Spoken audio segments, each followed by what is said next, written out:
Good afternoon. Thank you and welcome to today's webinar, Creating a Great Place to Work and a Safer Place to Work, brought to you by HireRight, UKG, and Great Place to Work. HireRight and UKG have been partners for over 10 years, helping our joint customers make more informed hiring decisions and streamlining their recruiting and hiring processes through integrations with UKG's Pro and Ready recruiting products. My name is Chris Lenahan, Senior Strategic Alliances Manager here at HireRight, and I will be one of the co-moderators for our event. And I'm thrilled to be joined by my other co-moderator, Erica Sandoval, Global Senior Partner on the Human Insights team at UKG, and our subject matter expert speakers for our fireside chat today, Julian Lute, Senior Manager, Strategic Advisor, Insights, and Innovation Strategist at Great Place to Work, and Scott Stokey, Senior Product Manager at HireRight. Part of having a great place to work is also having a safe place to work, and we should have a very informative conversation today about how to build a great workplace culture and how ongoing workforce monitoring solutions can contribute to a safer workplace. But before we start a conversation, I've got a few housekeeping items that we'd like to cover. If you are experiencing any audio or visual issues, please refresh your browser or click on the F5 key on your keyboard. If you have questions, please enter those into the Q&A section at the bottom of the screen, and we'll look to answer all those questions at the end of the session. If there are any we are unable to address live today, we will answer them in a follow-up email to all those who attended and registered. And the email will also include a link to the recording of the session. After the presentation, we would appreciate getting your feedback. So if you could please take a minute to complete our short survey, that would be much appreciated. HireRight and UKG have prepared this webinar and accompanying slides for informational purposes only. The statements expressed in these materials are those of the parties to which they are attributed and do not necessarily reflect the views or positions of HireRight. The material is not intended to be substituted for legal advice, so if you should have any legal questions, please direct them to your legal counsel. Now that we've gotten the logistics out of the way, I'd like to open up the conversation here and turn the floor over to Erica and Julian. Thank you so much, Chris. Excited to be here today to be presenting with Julian Lute. Julian, I am excited to be going over with you a couple points about creating a great workplace. So I'm going to hand it over to you. How are you doing today? I'm doing great. I'm super happy to be in conversation with you, Erica. So this is a great topic and perfect timing. Absolutely. So Julian, I really want to start our conversation today to really talk about this definition of a high trust culture, really to get us started. And how does this really relate to the concept that we're really talking about today, about safety, both the physical and the psychological in the workplace? And see if you can get us started today. Of course. So at Great Place to Work, we defined a high trust culture as one where employees consistently experience three things from their leaders: credibility, respect, and fairness. All of that sort of lends itself towards this sense of trust. Now, we also know that employees have to have pride in their work, and they also have to have camaraderie, or this sense that they're working with great people as well. These are the foundational pillars of trust, and they're not abstract. They are measurable through the lived experiences of employees. In fact, many of you may know that we've been measuring trust in the workplace since 1984. So we're the global authority on this, and it's true all around the world. But trust itself does not really exist in isolation. We know that it's deeply connected in how safe people feel, both physically and psychologically. So to be clear, when we talk about psychological safety, it's the belief that you can speak up, that you can make mistakes, that you can be yourself at work without the fear of embarrassment or retaliation. It's not just a nice to have, it's a performance driver. And our research shows that employees who feel psychologically safe are 3 times more likely to look forward to coming to work. They're 2.5 times more likely to be proud of the work of their company. And they're a little bit more than 2.5 times more likely to say that their workplace is fun. So we're not just talking about feel-good stats. They are actually predictive of retention. So all the companies that are on our Fortune 100 Best Companies to Work For list that score high on psychological safety and trust have a 50% lower turnover as compared to their peers in the same industry. Now, physical safety is equally important. And as we've emphasized in our internal guidance, a truly great workplace is not just inspiring, it's also safe. So when employees know that their organization is committed to their well-being, and that's including protecting them from harm, they're more likely to engage, to innovate, to stay. So these are connected by these three outcomes. Trust is the outcome, safety is a condition, and culture is the system that makes both of these possible. And when organizations treat safety as a foundation of care, not just compliance, they actually send a powerful message that you matter here. And that's actually what transforms workplaces from good to great. Yeah, absolutely, Julian. I love that you're really talking about that. It's just far beyond the compliance piece, right? Also, this cultural value that you're talking about, that it's also this business imperative, right? We need it to drive productivity, we need it to drive innovation and resilience.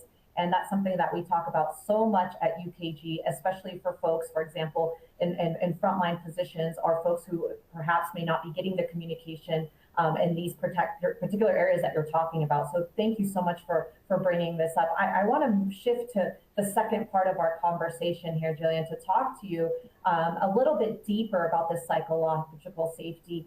When we're talking to customers, one of the top things that we get, folks are consistently always hiring, right? We know that. But one of the conversations we're getting from HR leaders is this area about engagement, and then this important piece about retention is critical. We're seeing it in the workplace more and more.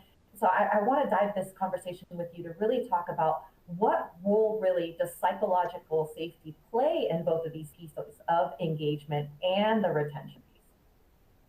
That's an awesome question, Erica.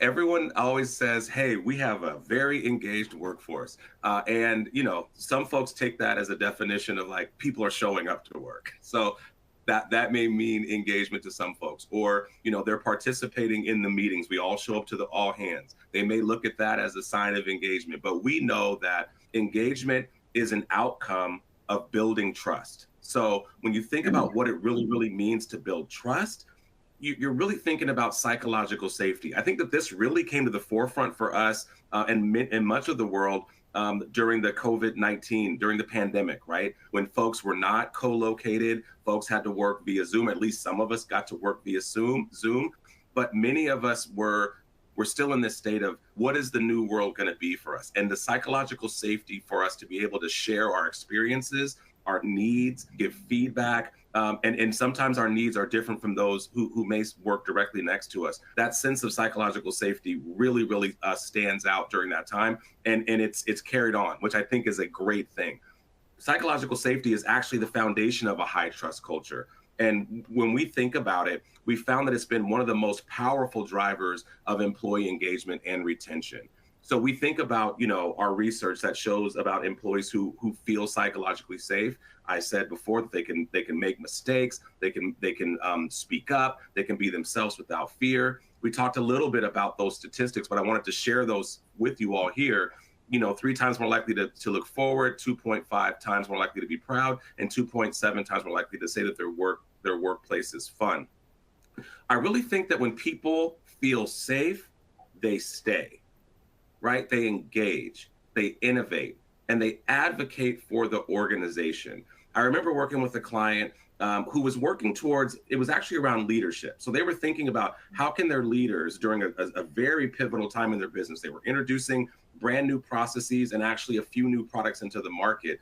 And while they had a great plan, everything looks good on a spreadsheet, everything looks good when you're about to roll things out. But they really wanted to make sure that they could get feedback from employees, whether what they had intended is actually working. So they set up so many different ways for folks to engage. They made sure that their leaders managed one-to-ones, right? So it's very easy sometimes to say, let's cancel our one-to-one this week. Or if you're a group with one-to-many, we'll just get to that stuff next week, right? There's nothing imperative and important this week. But they said, look, everyone has to do their one-to-ones over the course of this rollout, because we need that information. And it's not just a report out, right? This is a meeting about what's working, what obstacles are you facing, and what can we do to support that? And so when they started to figure out a way to get feedback from their employees about what was working, they actually saw this sense of psychological safety rise. Their town halls were great. They talked a lot about what it meant to challenge the norm. Don't be afraid to see something, say something. If you've ever been to New York and you've ridden the subways, you see those see something, say something signs everywhere. It just encourages you to do the right thing.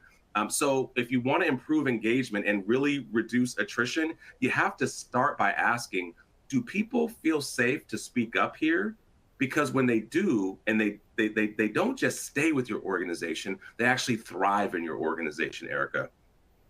Yeah, absolutely. And that's where you're bringing in this piece of innovation, right? To be able to feel more resilient in the organization. I'm so glad you brought up, this post-pandemic, what we're living in. I know Great Place to Work has so much research, even during research that's been put out after certain recessions, right? We've seen organizations that took care of their employees, who took the time to listen to their employees, right? Especially that 2008 one, we saw like that is where we see significant drive in engagement, revenue, innovation in particular. And one of the things that we see a lot in organizations, I'm glad you brought up that example, Julian, is this feedback conversation. It's really hard to gather the actual feedback in a town hall if you haven't actually gathered psychological safety to even begin with. And so one of the things that I know I'm consistently talking to organizations about, right, we're talking about survey fatigue, but really the conversation then goes into the survey in action, right? Like what have you done to create all the steps before to even gather some of the safety in those real conversations that you're trying to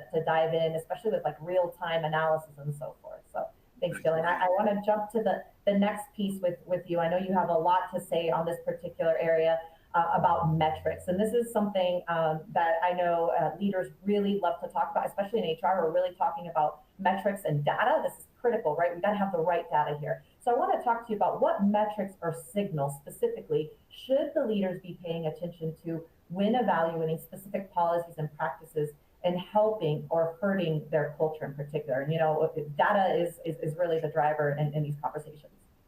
Absolutely. This is such a great question, Erica, because we talk a lot about metrics and folks are always trying to, what gets measured, we can affect, right? Like that you can actually do something about that. So being a company that focuses on our analytics, it's not just a feel good thing. We actually have to see this show up in people's responses and the data that we see. So I'll say this, culture isn't just how people feel. So if you're on the line and you're thinking, our culture is this soft, intangible thing, it's just, I don't know how to affect this. That's absolutely not true. It's this measurable system of trust, of purpose, and of performance. And so when we're trying to understand whether our policies and our practices are really helping or hurting that system, we have to look at two things.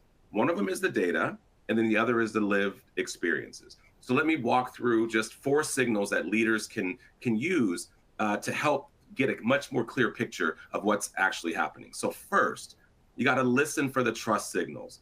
Trust shows up in your employee experience data, especially in questions about fairness, respect, and credibility. Are people feeling heard? Do they trust leadership decisions? If your trust scores are declining, that's a red flag. If you have to have a lot of meetings after the meeting, that's the signal, right? That what we're sharing is not necessarily as transparent as we would like. Strong cultures gather feedback regularly, and Erica, you said it. I actually don't believe in survey fatigue. I think and as well that it's not the fatigue, it's the action, right? So if I give you all my feedback and you don't change, you could think about that from your family unit all the way to any of the brands that you engage with. Then I'm going to stop giving you feedback. But if I give you feedback and you adjust or acknowledge that feedback, I will keep it coming, right? So it's gathering the feedback regularly, it's benchmarking it, and it's acting upon it. Trust is not just about what you say. I've seen plenty, and I'm sure you have too, Eric, has seen so many values on the wall that's what we say we do, but it's about what's actually modeled. So executive alignment and then these behaviors actually matter. So the second one is monitoring the consistency. trust has to be consistent across the departments. It has to be consistent across locations, across demographics. When I'm with clients sometimes, I see their scores and some departments are lower and some groups are higher demographically speaking. I'll say, hey, so it sounds like it's okay to leave X department or X demographic behind. Seems like that's the cool thing to do right now. No leader wants to hear that. No leader really believes in that, but it causes the tension for people to say it's not enough for those folks' experience to not be aligned with where we hope to be as a company. So if one team feels empowered and another feels ignored, that erodes trust and people talk. So we have to ask, how are our policies actually being experienced across the organization? And sometimes the gaps don't show up in just the average, they show up in the outliers. So it's okay to pay attention to that. The third, you have to track recognition and belonging. Recognition is a powerful cultural signal. So that means, are people being celebrated for living the values? Are recognition programs inclusive? Do they mean something to the business? If recognition feels rare, if you're one of those leaders who says, why would I recognize someone for just doing their job? Or it feels like a checkbox, you might be doing much more harm than you're doing good. Because when you do it right, recognition drives fairness and belonging. And those are essential to a healthy workplace culture. And the last one may seem a little counterintuitive, but it's true. Watch for silence. Silence is a signal. It's a very powerful signal. If survey participation drops or feedback becomes vague, it may mean that people don't believe that their voice actually leads to change. That's when leaders just need to respond with transparency and follow through. It's very simple, because trust isn't built by just listening, it's built also by acting. So the takeaway is culture evolves with every policy, every decision, every interaction. The best leaders treat culture as a strategic asset in the business. They measure it, they invest in it, and they hold themselves accountable to it. Because when it thrives, when your culture really thrives, people do too, Erica. Yeah, absolutely. Thank you so much. You really summarized it. I love the points that you just pointed out of the entire employee journey, right? Every moment really matters, and you've really touched base on that. And I think that's critical, right? We're talking about both the actions, we're talking about the things that we can see and the things that we don't see. And I think that's critical when we're talking to organizations. So thank you so much, Julian, for your time and really giving us the data and the insights specifically on this. So I am going to get the opportunity now to hand it over to our friends, and I'm going to give it to Chris Lenihan, who is going to take it over for our next conversation with our partners over at HireRight. Thank you, Julian. This has been great. Great. Thanks so much, Erica and Julian. This was great to hear and see, the research that has gone behind it and the best practices you've been able to share. And hearing from you about creating a great, workplace culture and how having, trust and a safe workplace culture is such a contributing factor to that. Scott, I'd like to ask you, what comes to mind when you hear, workplace safety? Yeah. Thanks, Chris. And also just thanks to Erica and Julian too. Always enjoy listening and learning from you. But, as we think about, at HireRight, as we think about workplace safety, we kind of break it into two areas, right? Exactly how you would expect, right? We have our physical security, right? And thinking about safety in that aspect, I'm here in New York City, so, I see a lot of physical security, especially when I go into the office or into an office, right? There's key card access, there's a security guard usually nearby. There's, my card gets me to a certain floor, but maybe not to another floor, maybe not into a certain office. So thinking about that physical safety and all the physical things that happen, just so that we have a sense of safeness and well-being when we're going into a place. And then, then the other part of that really, and it ties a lot into what Julian was talking about, is that psychological safety, right? That psychological safety starts with, hey, I see a security guard, I feel my physical self feel a little bit safer, right? But it's also about creating that sense of trust and feeling in the organization. What I mean by that is, as far as knowing that your colleagues and your coworkers and people coming in the building have all gone through the same processes that you have, the same sort of levels of scrutiny as you were hired by criminal background checks and other things.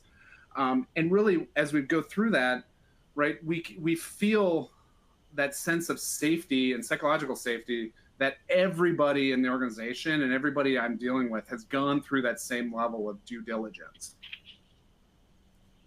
Right, and we're talking about that, pre-employment background screening, right, to conduct that, initial level of due diligence.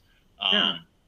And maybe you could dive in a little bit about the differences here, right, when we're talking about, the different levels of due diligence, right, from an initial standpoint to maybe, what happens post-hire, right? Yeah. And how do you, know what that, your coworker is, or your employee is doing. Yep. Yeah. So as you start an organization, and probably everybody on this call has seen this, right? You go through a background check. You go and your background is scrutinized and validated and verified, and everybody gets that seal of approval. You get that seal of approval. You get your badge. You get your login to your computer, and we all trust that we've all gone through that. But what we really want to talk about here and is what happens after they start, right? Not everybody is doing that, any sort of checks after you're hired, right? So we do a very, very comprehensive, in some places, I know here at HireRight, we do a very comprehensive pre-employment background check. But as we're onboarded, and as we go through our life as an employee, not every organization is checking that. So, while we do this really great check in the beginning, there's absolutely room for a lot of companies to improve and think about checking continuously and validating that there's been no changes to that validation that we started at the beginning, right? There's not been any nothing has changed through that process while I've been employed. And, we're talking about the continuous monitoring, ongoing monitoring, and sometimes that can seem a little, sounds a little daunting, right? Might seem a little overwhelming. So maybe for the audience, right, who may be familiar with the pre-hire background checks, maybe, kind of dive a little bit deeper into, what we mean by, ongoing monitoring and, kind of how exactly does that work? Because it is a little different than, a one-time initial check it at hire stage. Yeah, absolutely. So as we think about this, there's really, at HireRight, we have 3 different flavors of this. And again, we don't do this to overwhelm, right? So let's just start at the basics, right? We think about criminal record monitoring, which is the most popular product that we have in this suite, right? What that does is it goes and checks criminal records periodically and reports back if there's anything that's happened, right? So it's very technologically easy for an organization to set up, and any organization can do this and probably should be doing this to build that sense of safety in their organization, right? Everybody is going through the same process. Everybody is being checked the same way. But criminal record monitoring really is, you put your name into a roster and it's checked against a database. If there's any potential hits, it is verified against criminal record sources. Very similar to what happens in the pre-employment screening, right? So think about criminal record monitoring as more of an ongoing kind of pre-employment screening. Now, as we think about our other flavors, we have a couple other things that work for certain cases as well, and maybe for some who are on today. So thinking about arrest record monitoring, this is where we actually will notify customers if someone's been arrested, right? So we will go, so if there's an arrest, within a few hours, we will get that into our system. We'll validate that against the arresting authority and return that back to the customer if we're able to validate that record. Where we've seen, this has been very interesting in arrest record monitoring. 5 years ago, if you ask me who was using this, it was really for customers that had people going into homes. Think about the cable company, the gas company, the electric company, right? Where you have somebody actually walking into people's houses. That's where we saw a lot of this. Those organizations wanted to make sure that their people, that there wasn't anything going on. Now what we've seen it is a lot of companies are asking us about arrest record monitoring because for their high value employees, right? For their highly trained, highly employees with access to highly sensitive data. And those organizations are really starting to ask for arrest record monitoring as well. So it's been an interesting evolution over the few years where arrests were really something we would talk about, in a very few cases. Now it's become more of an option for more people, especially when you're thinking about those places where you're going into homes or you are working with a highly specialized group of folks. And then on the other side, this is something, if you're in healthcare, you should be doing this, right? In healthcare and sanctions monitoring, you are doing periodic checks anyway. It is mandated by the government. Healthcare and sanctions monitoring automates that. Make sure that you can put your folks into these required database or check against these required databases and fulfill your audit requirements. So for healthcare customers, this is a really easy one to me. It makes a heck of a lot of sense and just makes life a lot easier for the management of those ongoing government requirements. Great. Thanks, Scott, for kind of taking that, deeper dive into the solutions and the types of monitoring, capacities that we have. One of the things that Julian had talked about that you had touched on, and I want to go back to this a little bit, is, since it keeps coming up, kind of the concept of having a sense of trust, not only in your employer, but in each other, right? Your coworker, the person that you're sitting next to, and how that really plays as an aspect of feeling safe in the workplace. Yeah. Well, and we think about with monitoring, it can help be one of those building blocks, right? Julian talked about many other building blocks, but this can be another building block of creating that sense of trust. Exactly what you're talking about, Chris.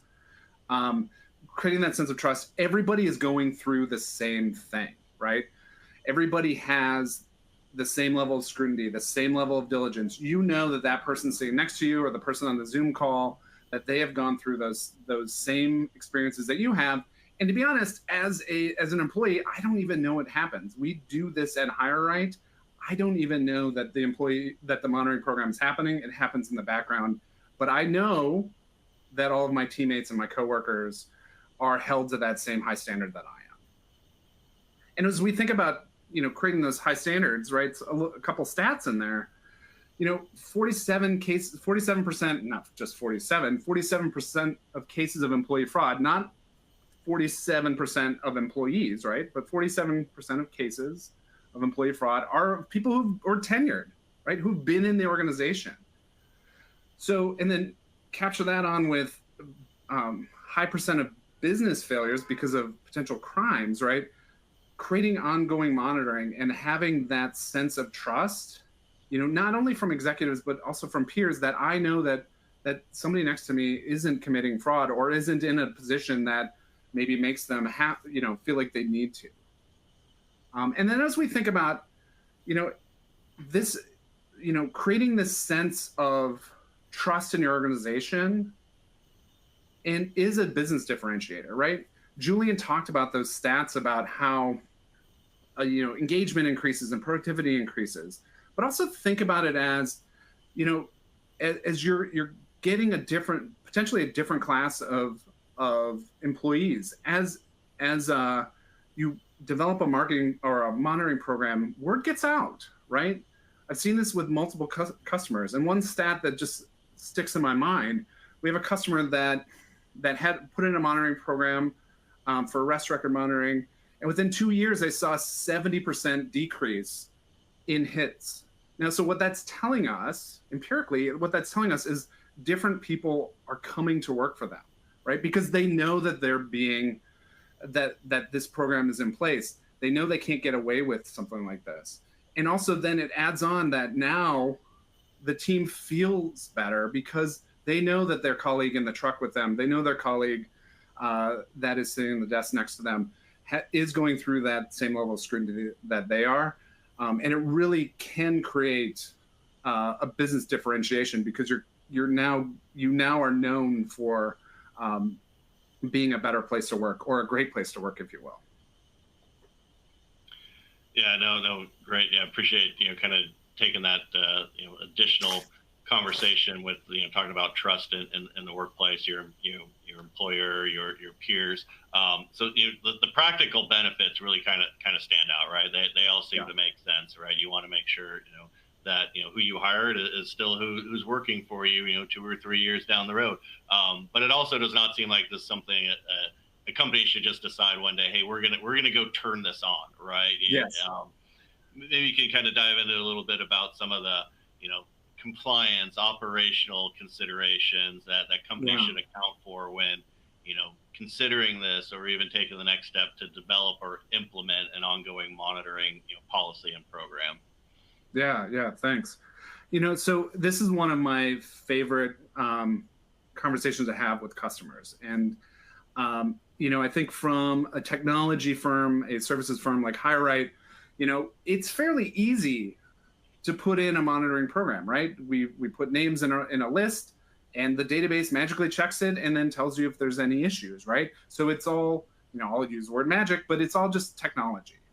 But really, monitoring is a process. It's not just technology. So while the steps to monitor an employee population is fairly simple, right? You need to make sure that the other things are in place before you do this, right? And one of the common things that we saw, that I've seen as I've worked with customers putting in monitoring programs, is really not having a process to do to manage if something happens, right? Because if you put in a monitoring program, if it's arrest record or if it's criminal records, you're gonna get a hit. It will happen. So you just need to know what you're gonna do. You need to have that process in place. You need to work with your legal and compliance team and your stakeholders and make sure you have that properly documented so you can just walk the steps. The last thing you wanna do is get an alert and then say, oh my gosh, have that emergency meeting, and now ask, what do we do with it? So you want to make sure you have those processes in place, not only so you know when there's an alert, but also just so when you're setting it up, that you're setting it up in a compliant manner, that you know how you're getting your consents and those type of things. So we can help with that, and we can also guide you, work with your compliance team to make sure that they're managing that as well. But again, this is a compliance-led effort, and it's not rocket science, but it just needs to be done. Then I think also, and it goes really along with a lot of the stuff that Julian was talking about, is we're creating any sort of program, and especially a program in our Great Places to Work companies, right? We want to make sure it's transparent. We want to make sure that as we're rolling it out, as we're putting it in, that employees know what's happening. They know why we're doing it, right? It's the same thing. You'd be transparent about anything else in the organization. Be transparent about this. Why are you doing it? What are you hoping to achieve, right? And then also just blocking and tackling. This is just project management stuff. But again, we're kind of talking through the history of what we've seen with our customers too, right? And trying to give that advice. But as we think about, if you're rolling out this monitoring program, you really want to prioritize it. If you're going to do it. Staff it. Make sure that you have your compliance folks, your executive leadership, someone to manage the day-to-day of the program, right? And then, it ties exactly into what Julian was talking about too. Make sure you have some analytics in this, right? Like, track the program, do executive readouts, make sure that you're doing readouts back to the employees if it makes sense. But make sure that not only do you have staff to do it, but you also know what metrics you want to track, and you're using those to track the program and its efficacy, and also just how it's going in the process. So there's a lot to consider here as we create a program, because it is not just technology; it is a lot of process as well.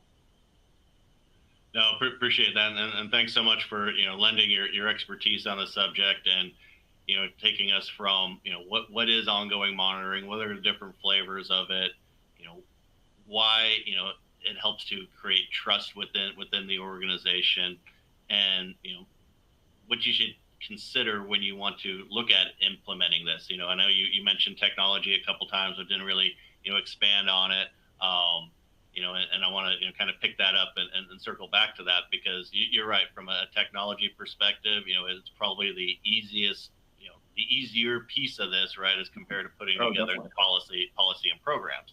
And really for for ongoing monitoring, what you really just need is a roster of your active employees, within HireRight to, start that monitoring program from that standpoint. Not that hard to do, right? There's different ways to do it, but one of the ways that UKG and HireRight have partnered together, because we know, employee rosters are not static, right? They change daily, they change hourly, right? So, how can we help, our joint customers even simplify this process a little bit further? So what we've done is we've, developed a pre-developed integration, employee roster management between HireRight and UKG Pro Human Capital Management System as the, system of record for organizations. And every 24 hours, this integration will pull your company's UKG instance, right, for any updates that happen to your employees. So, if you terminated an employee, if you've added an employee, if you moved an employee to, a leave status, right, we'll take that feed behind the scenes, automatically analyze those changes, and then perform the updates for you to your monitoring roster, meaning that, we set this up once. It runs behind the scenes, every 24 hours, it's going to, look for those changes, and it'll support, adding, the member enrollment, the initial member enrollment into your monitoring programs, right? Adding, updating existing roster members, or removal of roster members if the status has changed. So, whether, your organization has a need for the initial background screening of new hires that we touched on, or, ongoing monitoring of your workforce, UKG and HireRight are continuing to work together to, assist our mutual covered customers to leverage, the investment they've made in both platforms to be more effective in how they manage, not only their, candidates for their onboarding, but also their employees. So, with that, I want to thank, Julian, Erica, Scott, again for, all their, expertise, the information they shared, kind of talking us through from the, the creating a great workplace culture, and how safety and trust, all factor into that. So that kind of, covers our prepared portion of our fireside chat here. So, if there's any questions from the audience, we'll be happy to take those and answer them now. So we'll kind of look into the Q&A box here and see if there's anything. Or if you'd like to, put that question in now, please do so.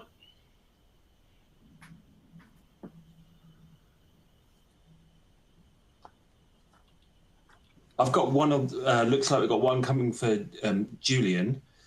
Julian, could you give some examples of the sort of questions you might ask in a survey to track fairness, respect, and credibility, for example?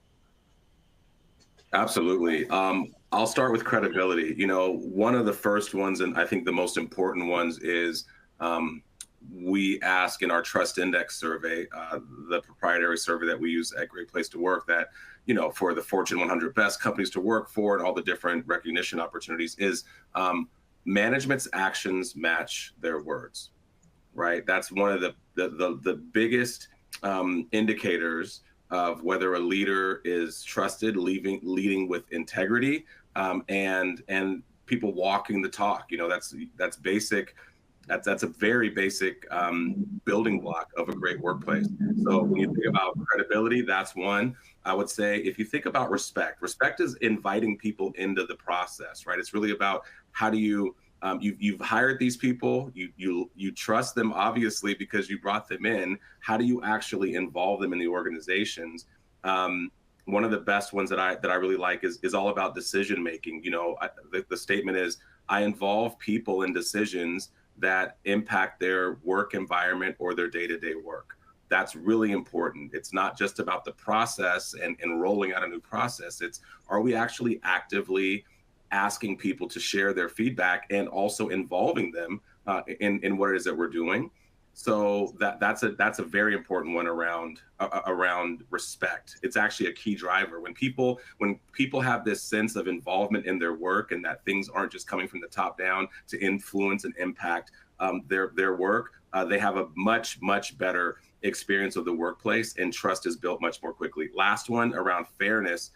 Fairness is one of the ones, demographically, we always ask about, no matter your gender, your ethnicity, your sexual orientation, if you feel like the organization is fair. But one of the best one is about promotions. We all, promotions go to those who best deserve them. So when you're thinking about people developing and growing in your organization, are you providing ways and avenues for people to be able to make it from wherever they start to wherever they want to go? And when people, you know how pay is, you know how that can be, how promotions can be. That's one of the places that we see companies really filling in the blank and sort of like honing in on making sure that that process is very, very clear, because everyone shows up to your organization wanting to grow, leaving one place and going to another place. How can we in an organizational structure make that possible? So in terms of those three, building trust, those are some of the most important statements that we see and the impact on our survey, the Trust Index. Brilliant. Thank you, Julian. And I've got another one for you. So you referred to the importance of recognition in building a culture of trust. What are some of the things to consider when looking at recognition? So that's an excellent one. I mentioned it briefly, but sometimes it slides through people's minds. I'll say that I have worked for leaders who felt it unnecessary to thank you for doing your job, right? We hired you to do this job. We pay you to do this job. Why do I have to thank you for writing that email, for treating that customer right? Those are just sort of, must-haves. So a lot of leaders will default to not thank people for those sorts of things. So I would say that's one. It's okay to thank people for doing their job, especially if they're doing it well. So that's number one. I think that the real switch gets turned on for people and organizations is when you thank people for doing work that may not have led to the desired outcome. So let me couch that in innovation, right? When things are changing, right? Let's say you're implementing a new process. Let's say you're implementing monitoring technology into the organization, and it's not perfect, right? You're going to make mistakes as you roll things out. You're going to learn as you go. How do you influence and empower employees to just try it, right? To do things and not, let perfection be the enemy of progress. So I think that, helping employees know that you can make a mistake as long as if it's in service of the overall objective. That's one of the things that unlocks people's potential, because it's not just being perfect through this process. We know that things are going to change and things aren't going to work as it looked on our PowerPoint deck and in our strategy, but to unlock an employee's sense of purpose and innovation, making sure that you're recognizing them, even if it's not perfect, recognizing them for doing the thing that we're asking them to do, even if the outcome didn't quite hit the mark. That's okay as well. And that oftentimes is it's tough for managers to do that, because they think that, you're applauding the outcome. But if you're very clear that you're applauding the intent, and we still need the outcome, but I'm applauding the intent, people will show up in multiple ways that you actually have no control over and will benefit the organization overall. Brilliant. Okay. And one for Scott. So when it comes to monitoring, there are lots of different laws around the states that dictate what can and can't be reported back. Is that included within the monitoring services offered by HireRight? Absolutely. So as we think about what can be reported, that's one of the ways that we as a CRA really work towards making sure we're doing the right things there. But it's also a partnership too, as we think about what we can report and how it can be used. So we can't make all of the decisions in that, but what we do is we really work with our employers, with our customers, and make sure that we're building that program that is, in a compliant manner. So, but as far as reporting those things, like as we think about ban the box and right to work, those are things that we're doing as part of the pre-employment process, and we also take them into our monitoring as well. Brilliant, thanks, Scott. And a question for you, Chris. When we talk about setting up integrating with UKG. How long does it take roughly to do that integration? Is that something like takes a few weeks, or is it quicker than that? No, so it's yeah, great question there. People hear the word integration and sometimes freak out. Oh, it's going to be a 6-week project or something like that. But that's where a partnership have come into play to develop this, have this pre-developed integration. So if you have an account already with HireRight and you're already set up with UKG Pro, that integration configuration, right? If you decide, hey, we're ready to go turn this on. We'll have a technical consultant assigned from the HireRight end. It usually takes a couple days to have that TC assigned. Once they're assigned, the actual configuration and the integration only takes a few minutes. It would provide the settings guide to the customer. They'll go in and configure that themselves. They don't need a third-party systems implementer. They don't need to use professional services firm. It's just a few minutes of configuration within UKG Pro to set that up and run that initial load of the roster, of the employees into the ongoing roster management, and then it runs behind the scenes each night. So definitely not any type of heavy IT lift or development needed to stand that up. Brilliant. Okay. So we do have a few questions that we're unable to answer today. We'll need to seek sort of legal advice, and we'll include those questions and answers in our response, which, as Chris said earlier, will also include a recording of this webinar. Thank you, Clive. Well, appreciate everybody's attendance, and hopefully you're able to come away from this session with some good information, not only about building a great workplace culture, but also understanding how ongoing workforce monitoring may be an asset to your organization if that's something you decide to look at, and be happy to have any additional one-off conversations with anyone if you'd like to have a deep dive. So please don't hesitate to reach out, and we will definitely be sharing this with everyone who attended and registered. So appreciate your time, and thank you very much.